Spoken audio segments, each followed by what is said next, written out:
Former President Joe Biden's diagnosis of an aggressive form of prostate cancer a few weeks ago surprised many people.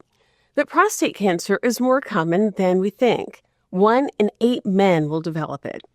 Checking in to give us better understanding of the risk factors, symptoms, and treatment for prostate cancer is Dr. Ben Weston.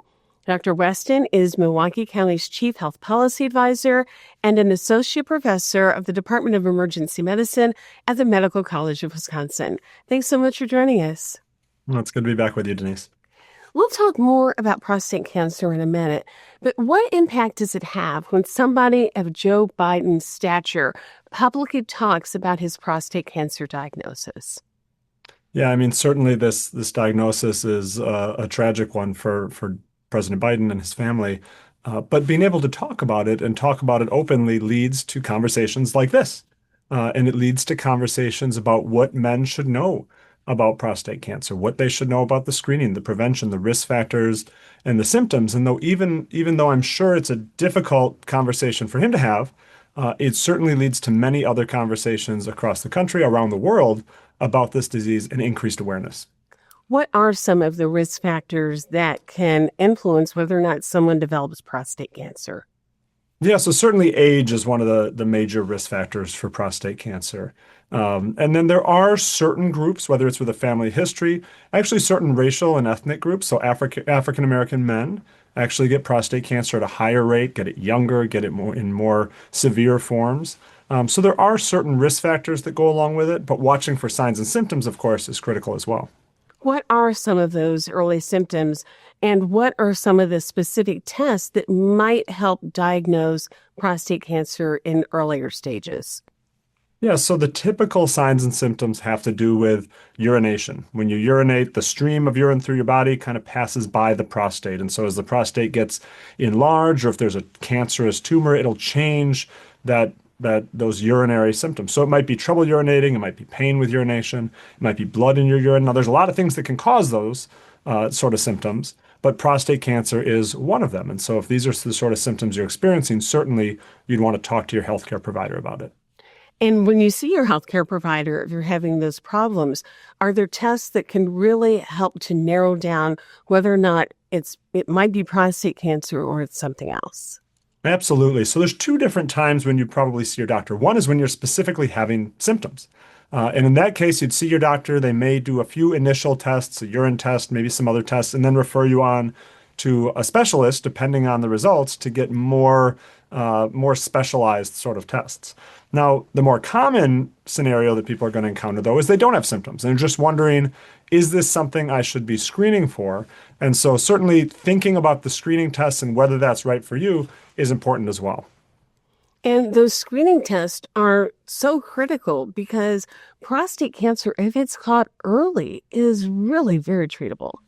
That's absolutely right. It is very treatable when it's caught early.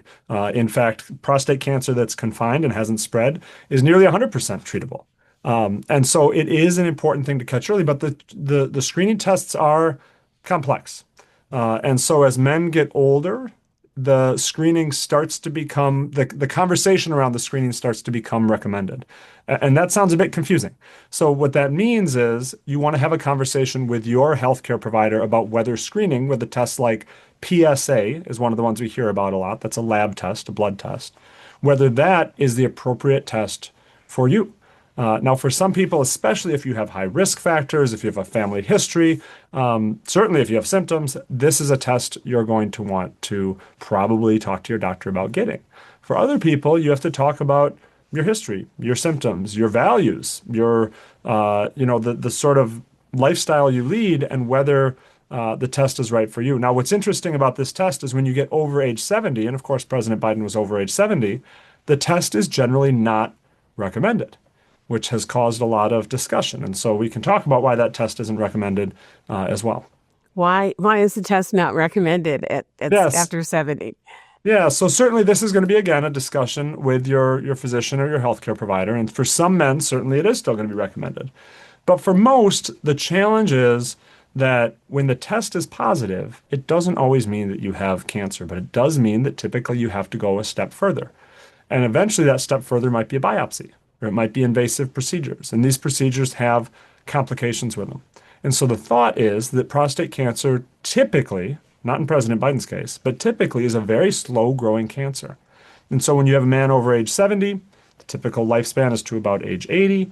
The cancer is not going to grow fast enough to cause problems. Other things are going to cause problems first. And the testing, the invasive procedures might cause more issues, such as urinary incontinence and things like that. And so that's why the guidelines are very nuanced. There may be a very healthy 72-year-old with a family history of prostate cancer who says, absolutely, I want to get my PSA test. And your healthcare provider says, that sounds like a great idea. You also may have a 72-year-old where the physician says, given your lifestyle, given your risk factors, I don't think this is a test we should continue to get. So in the end, it's complex. I wish it was simple, but it's just not. And that's why these discussions with your healthcare provider are so critical.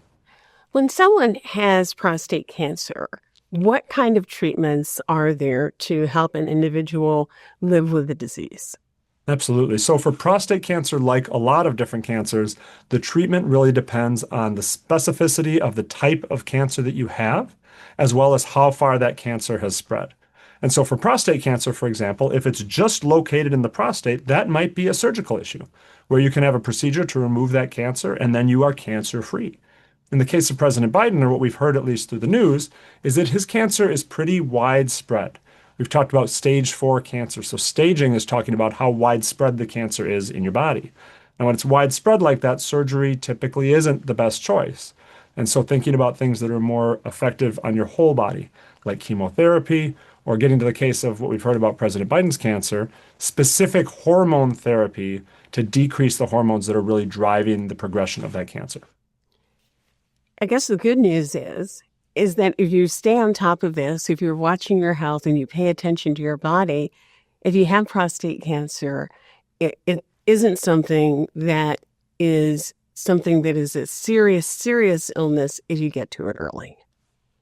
So that's typically the case. Now, President Biden illustrates that that's not always the case. So in around 10% of prostate cancers, you do have this very aggressive form like President Biden has.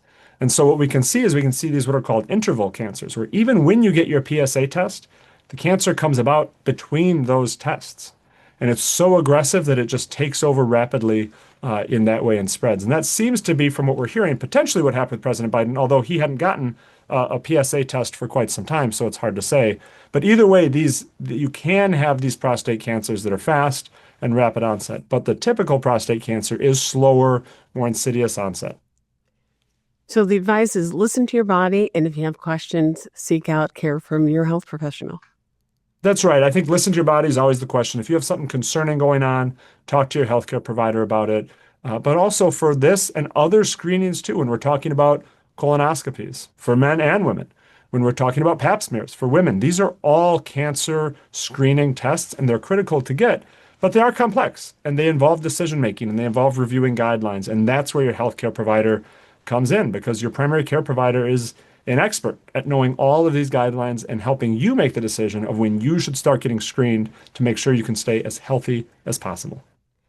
As always, Dr. Weston, we appreciate your advice. Thank you. Thank you. I appreciate the time. If you want more information about prostate cancer, visit cancer.org and search for prostate cancer, or check with your local physician. Coming up, a look at the progress Milwaukee County is making on becoming the healthiest county in Wisconsin. Stay with us.